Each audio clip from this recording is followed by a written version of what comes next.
Beatles son unos chetos. Con los Rolling no hay problema, no nos van a bajar el vivo por pasar una canción de los te Rolling. salió el pasado Rolinga, San Pedro. Obvio, yo van con los Rolling a morir. Re Rolling. Herencia familiar también. Miranda, vos sos más Beatles o no, igual. Ninguna de las dos, ¿No? la verdad. Tenés más estética Beatles. Por el flequillo. No. Por la onda. No sé. No, me da lo mismo. Sí, a mí también igual. Te van con eso. Igual a mí me gustan los Beatles, te voy a hacer la contra. A ver, a mí me gustan los Beatles y me gustan los Rolling. No me Está todo disgustan los bien. Beatles. Bueno, pero hay una guerra ahí. Nah. Una guerra interpotencias.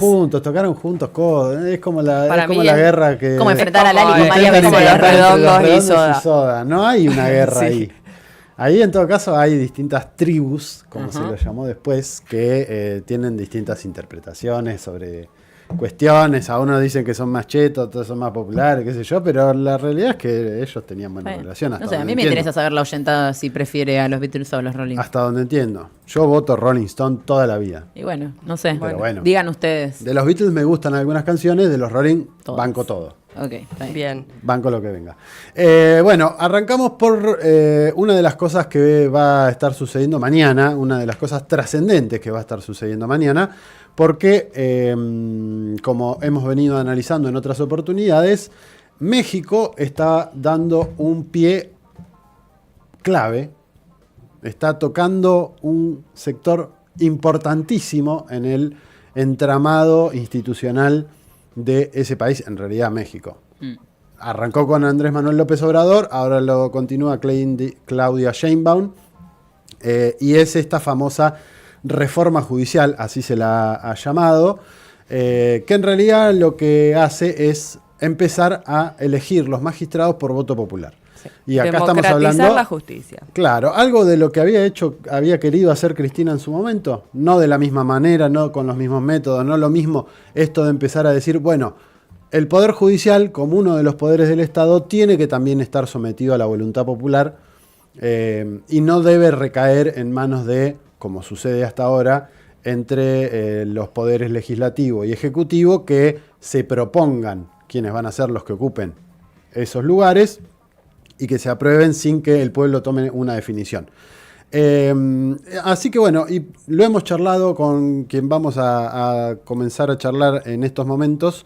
Lo charlamos el año pasado, si no me falla la memoria, lo vamos a retomar porque mañana se van a estar dando esas elecciones en las que el pueblo mexicano va a votar por primera vez a sus representantes dentro del Poder Judicial.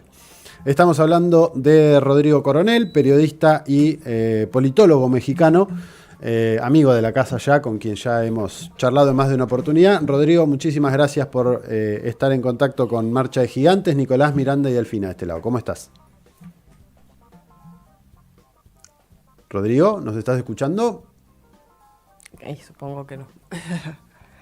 Que no está. O no nos está escuchando o nosotros no lo estamos escuchando a él. Eso no sé. Hola. Ahí está. Ahí va. Ahí te estamos escuchando. ¿Cómo estás, Rodrigo? Nicolás, Muy bien, Delfina muy y... conmovido con esa presentación. Muchas gracias, Nicolás. Igual, amigo de la casa. Eso es así me gustaría que me presentaran siempre. Bueno, un amigo de la casa, un colega mexicano. A ver, en principio, entiendo que es bastante complejo todo el proceso o todo lo que se estaría modificando, pero si tuvieses que hacerle una síntesis a quienes nos están escuchando de qué es lo que se va a terminar eligiendo mañana, ¿cuál sería esa síntesis, ese repaso? Pues el día de mañana, 1 de junio, se van a elegir más de 2.600 cargos judiciales, entre tribunales locales, tribunales estatales y federales. Es decir, va a haber una renovación completa de todo el edificio del Poder Judicial de México. Por primera vez en la historia, las mexicanas y los mexicanos vamos a poder votar por todos los jueces, todas las juezas. Habrá también una medida que me parece muy audaz por parte de esta propuesta, que se va a nivelar por primera vez en la historia en el Poder Judicial la cantidad de mujeres juzgadoras por encima de la cantidad de hombres. Es decir, en una boleta en los tribunales locales vamos a poder votar hasta por 3 mujeres, en tanto vamos a poder votar por 2 hombres. Son algunas de las muchas modificaciones que tendrán lugar el día de mañana. Y eso, a grandes rasgos, es lo que va a ocurrir. No es un asunto menor, como pues, podemos advertir. Ujú. Sí, decíamos en la introducción del tema, históricamente, por lo menos desde la conformación de los estados nacionales para acá, sobre todo en Occidente, después eso se globalizó. Hay obviamente excepciones, pero habitualmente son los poderes legislativos los que proponen, o el poder ejecutivo en su defecto, quien propone determinados cargos o personas a asumir determinados cargos, y después es el Parlamento, habitualmente el Senado, quien, por lo menos aquí en Argentina, como para poner un ejemplo, quien termina aceptando o no esa designación, esos pliegos, como se los conoce, para efectivamente poner en determinados cargos, sea en cualquier lugar de las magistraturas, en cualquier instancia, a los jueces o juezas que van a estar impartiendo justicia. Y me parece clave esto, lo charlábamos recién también, Cristina Fernández en su momento había planteado que la institucionalidad como la conocemos ya quedó caduca. Y sería interesante que si nos podés hacer algún repaso de cómo está visto el Poder Judicial en México. Aquí en Argentina, por lo menos, es uno de los poderes que menos confiabilidad genera en términos sociales. Bueno, no es una visión diametralmente distinta a la que tenemos los mexicanos con respecto al Poder Judicial. El Poder Judicial históricamente ha sido muy refractario a los cambios sociales y por ende a la fiscalización. Es un poder muy opaco y eso le ha permitido ciertas inercias que lo han dejado a la saga, digamos, de los grandes cambios históricos en el país. Eh, Vale la pena recordar, fue el presidente López Obrador quien comenzó esta modificación a la ley, quien propuso a través del partido de Morena que fueran las ciudadanas y los ciudadanos mexicanos quienes votaran por sus juzgadores. A raíz de un conflicto que se fue haciendo cada vez más evidente y más tirante con respecto específicamente a la Suprema Corte de Justicia de la Nación. La Suprema Corte de Justicia de la Nación es en México el órgano judicial más importante, digamos, el último órgano en el escalafón judicial. Y es finalmente quien toma la batuta de las decisiones de lo que ocurre dentro del Poder Judicial. En ese entonces, allá en el sexenio pasado, hace algunos años, entre las propuestas que el presidente López Obrador eh, estaba por tomar, pues era que ningún funcionario público de ningún poder legislativo, ejecutivo o judicial pudiera eh, recibir más dinero que el que recibe el presidente de la República. Y esta propuesta que pues para muchos, para mí, podríamos considerar como de lo más sensata, eh, terminó por distanciar al Poder Judicial, específicamente a su presidente, a su presidenta en ese momento, la ministra Piña. Y eso motivó que empezaran ciertas tensiones y diferencias que se fueron haciendo con el tiempo cada vez más importantes. Tanto así que el presidente pues promovió esta medida, que por lo demás es una medida que pues viene a a atender una demanda histórica, y es que los juzgados son pues principalmente muy corruptos. Esa es la visión que tenemos en México del Poder Judicial. Y en segundo lugar, esa podría ser una determinación, una visión política sobre el asunto, es que los poderes judiciales en México, y es una definición que podemos extender a todo el mundo, son al final del día en eh, se- eh, res- digamos que se sustentan en ellos, se configuran en ellos las tensiones más fuertes de los movimientos populares que llegan al poder. Digamos que son un obstáculo constante para echar a andar las muchas reformas que gobiernos populares sustentados en la mayoría del pueblo quieren echar a andar. Y eso fue lo que ocurrió con el Poder Judicial. Muchas de las grandes obras, por ejemplo, por poner un caso, del gobierno de la Cuarta Transformación fueron sistemáticamente obstaculizadas por el Poder Judicial. El Tren Maya, un tren que recorre toda la península yucateca en México, fue sistemáticamente obstaculizado en su construcción por el Poder Judicial. El aeropuerto Felipe Ángeles, un aeropuerto emblemático igualmente en el país, fue igualmente obstaculizado por el Poder Judicial en su momento. Y esto pues trasciende las tensiones discursivas que puede haber entre el Poder Judicial y Ejecutivo, es decir, entre el presidente Obrador y la presidenta Piña. Esto implicaba pues una tensión constante que tendría que ser de alguna manera resuelta, y pues la respuesta fue esta, una respuesta pues, política y al final del día democrática. ¿Cómo andas, Rodrigo? Delfina te saluda de este lado. Te quería consultar en particular por la ofensiva que ha tenido, digo, tanto la derecha como los poderes internacionales y mediáticos en particular. Digo, la cobertura que se ha dado a nivel internacional de la reforma judicial mexicana es de que directamente atenta contra la independencia judicial. Incluso leía al respecto de la Corte Interamericana de Derechos Humanos, ¿no? Directamente advirtiendo de que esta reforma judicial afectaba a la independencia.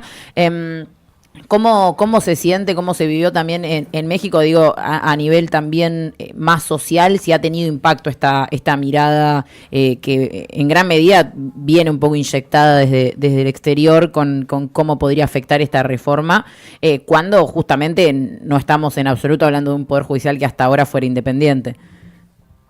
Mira, voy a responder tu pregunta en dos partes. Primero, Uh-huh. en lo que toca a la independencia judicial. Para la conformación de las candidaturas a los tribunales locales, estatales y federales, cada poder, es decir, el poder ejecutivo, el poder legislativo y el poder judicial, propuso sus propios candidatos. Es decir, este argumento de que se trastocaría la independencia judicial o de que Uh-huh. habría una influencia indebida por parte del gobierno, pues es un tanto falso. Al final del día, el poder judicial, tal y como está, tuvo la posibilidad de proponer a sus propios candidatos y candidatas. Y en su momento, pues la miopía de la derecha mexicana, de la reacción mexicana, llamó por lo menos el Poder Judicial, a boicotear sus propias candidaturas. Pero esto es algo muy común, esto es algo que ha ocurrido en muchas ocasiones en México. Cierta, pues, falta de visión política por parte de la oposición en México, que ha redundado en este tipo de sinsentidos, ¿no?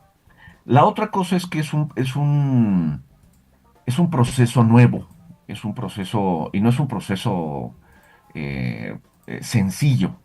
Al final del día son 2.600 cargos. No sé si han tenido ustedes oportunidad de revisar las boletas electorales con las que vamos a enfrentarnos el día de mañana. No son exactamente las más sencillas, pero vaya, era la manera que teníamos para resolver este tema. Era lo que teníamos a la mano. Y sin embargo, lo que ha ocurrido, lo que podemos ver al día de hoy por parte del Instituto Nacional Electoral, el órgano encargado de realizar las elecciones. Otra cosa, las elecciones las va a realizar el Instituto Nacional Electoral, que sigue siendo un órgano electoral independiente. Es una campaña muy ambiciosa y de explicarle al pueblo de México cómo tienen que votar. Entonces sí, ha generado expectativas. Los medios de comunicación están en el tema, eh, y pues vamos a esperar. O sea, esto es todo. Estamos construyendo sobre cosas muy nuevas, y pues el día de mañana vamos a enfrentarnos a ver cómo nos va. Rodrigo, ¿qué tal? Miranda te saluda. En relación a estas particularidades que mencionás y que resaltás de la novedad de la elección, de lo particular que es, de la cantidad de cargos que se votan, y a raíz de la campaña que está haciendo la oposición y todas estas personas, medios de comunicación, digo, que claramente manifiestan cierto miedo a a la aprobación, o sea, o al avance de esta reforma judicial en estos términos, porque hasta aquí ha garantizado una impunidad en la cual claramente han sido beneficiados. ¿Cuál es la sensación o la percepción, o mejor dicho, cuál crees que sería un número de participación electoral que de alguna manera avale esta reforma judicial? ¿Qué es lo que se espera o qué es lo que al gobierno le serviría para seguir avanzando en estas transformaciones tan trascendentales para México? Mira, no hay todavía una forma de medir la participación en estas elecciones porque no hay manera de compararlas. Es la primera vez, es un ejercicio absolutamente nuevo. Pero yo creo que sería, vamos a ponernos en términos de lo que sí ha ocurrido. Las elecciones intermedias en México han sido históricamente eh, menos visitadas o menos acuciosas que las elecciones en las que se elige una presidenta o un presidente. Eso ocurre cada 6 años, las elecciones intermedias son cada 3. En las elecciones intermedias suelen tener una participación del 40-50% aproximadamente. Yo creo que será complicado alcanzar este porcentaje, porque, insisto, es un tema muy nuevo y venimos arrastrando socialmente una desafección con respecto al Poder Judicial. La gente no sabe exactamente qué es el Poder Judicial, ¿no? O qué define el Poder Judicial, cómo está constituido el Poder Judicial. Y esto parte pues de que históricamente ha sido un poder muy opaco. Y puede ser una consecuencia voluntaria o involuntaria por parte de quienes estuvieron armando el Poder Judicial durante décadas. Era más sencillo para todas y para todos ellos pues mantener, digamos, casi incluso en la secrecía lo que ocurría en el Poder Judicial, porque pues eso les permitía más cosas, ¿no? Los casos de corrupción del Poder Judicial son escandalosos y son muy conocidos, ¿no? Eh, pero yo creo que, y también creo que esto debe ser un cálculo que estén pensando. No creo que el gobierno de México esté apostándole un porcentaje. Al final del día, si una persona vota, y si hay un solo voto, ese voto va a ser legal y eso va a contar como cualquier otra cosa. Entonces, creo que sería un error, desde mi punto de vista, que el gobierno federal se tomara como una derrota, una baja participación, porque no creo que sea el caso. No hay manera de compararlos. Entonces, vamos a esperar, insisto, es un proceso muy nuevo, es un poder al que la sociedad mexicana no le tiene confianza, pero tampoco conoce. Entonces son muchas variables las que están en juego. Creo que una de los grandes aciertos del presidente Obrador, que son aciertos que ha impulsado igualmente la presidenta Sheinbaum, es el de socializar la política cada vez más, hacer los asuntos públicos cada vez más públicos. Y esto va a ocurrir el día de mañana. O sea, esto ha servido de pretexto para adentrarnos, involucrarnos, conocer cómo está compuesto el Poder Judicial, cuáles son los cargos, cuáles son sus funciones y por qué es importante acercarse a ellos y participar en esta elección. Rodrigo, como siempre, agradecerte por estos minutos que te has tomado para explicarnos y para compartir tu mirada respecto de lo que va a suceder mañana en México. Como bien decís, hay que esperar a ver qué arrojan los resultados, qué participación hay, qué termina eligiéndose. Pero sin lugar a dudas, una experiencia no muy habitual. Creo que el único caso en América Latina que sucede algo parecido es Bolivia, y también es muy reciente. Sí, pero que eligen jueces, no todos los cargos judiciales. Que no eligen todos los cargos, eligen solamente jueces en ese caso. Hay pocas experiencias a nivel mundial, pero también habla de lo anquilosado que ha quedado la institucionalidad, y me parece esto interesante que marcabas al final, cómo esta propuesta también lo que hace es democratizar y politizar, o dejar a descubierto el rol que tiene el Poder Judicial en cada uno de nuestros países. Sobre todo la importancia porque son quienes en definitiva van a terminar interpretando qué es correcto según la ley y qué no. Y ahí se abre todo un abanico de debates que son impresionantes para seguir analizando. Así que agradecerte y obviamente nos comprometemos a la semana que viene o en algún otro sábado volver a charlar para analizar un poco más en profundidad qué arrojó la elección que van a estar viviendo mañana. Así que gracias. No, hombre, cuenten con ello. Muchísimas gracias a ustedes y seguimos en contacto. Rodrigo Coronel, periodista y politólogo mexicano, charlaba unos minutos con Marcha de Gigantes para explicarnos y poner en sintonía, o ponernos en sintonía y hacer algunas valoraciones respecto de lo que va a estar sucediendo mañana, que es ni más ni menos que las mexicanas y los mexicanos van a ir a las urnas para elegir no solamente a jueces, sino a un gran porcentaje, a un gran caudal de personas que van a estar en los distintos estamentos, en los distintos niveles del Poder Judicial, desde lo municipal hasta lo electoral, hasta el Tribunal Supremo de Justicia, hasta la Corte Constitucional del Poder Electoral. O sea, fíjense la implicancia que puede llegar a tener esto, sobre todo entendiendo esto que decía al principio, que muchas de las transformaciones que pretendía hacer la cuarta transformación impulsada por López Obrador siempre estuvieron frenadas por el Poder Judicial, por el vericueto legal que se les ocurra, el Tren Maya por cuestiones ambientales, por reclamos que hizo Pepito o Pepita, pero fíjense cómo una política de Estado puede estar paralizada por un sector del Estado que no se elige, que hasta ahora, sí. Por eso también se lo llama la familia judicial.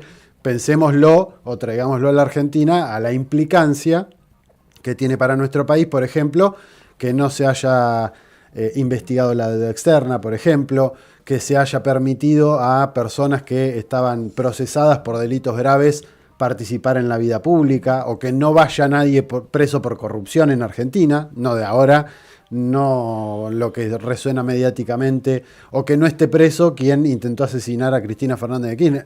Y así podemos mencionar infinidad de cosas. Estaba pensando justamente en eso, que no lo llegamos capaz a hablar tanto ahora, pero la importancia que tiene cómo salga mañana esto para América Latina, en concreto en toda nuestra América, por una cuestión de que justamente en los últimos años estamos viendo, ¿no?, esa transformación del partido militar al partido judicial, de cómo han operado junto a la política y a los medios de comunicación en destruir las democracias y la elección popular y las políticas que responden a los sectores populares, y meterse con el corazón de eso, que no lo viene haciendo ningún país, meterse con esa forma en la cual se han construido, es realmente un cambio muy revolucionario, digo, para lo que puede dejar, si sale bien, puede salir, porque para mí incluso está esa posibilidad, puede salir mal e incluso es igual de importante, porque nadie nunca se animó de verdad,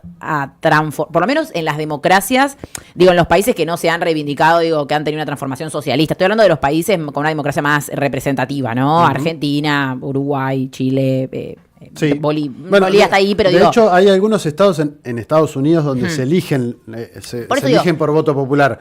Pero 43 de 50. Pero eso no quiere decir que eso garantice no, que... por eso, pero ahí es donde me parece que ya dice, puede salir mal. Puede salir mal y obvio. Puede salir cualquier cosa, pero digo, si sale, o puede que no tenga mucho aval, digo, social, digo, mañana veremos, pero si sale bien, puede realmente ser una punta de lanza muy interesante para justamente ese programa que nadie termina de armar para cuando se vayan estos, digo, en Argentina o en otros países donde también están atravesando gobiernos de derecho neoliberales. Bueno, puede ser una punta de lanza por donde arrancar, y que va a ser muy importante porque justamente la embestida que está haciendo el Poder Judicial no se ha visto en otras épocas a nivel de injerencia y también de articulación justamente con el imperialismo.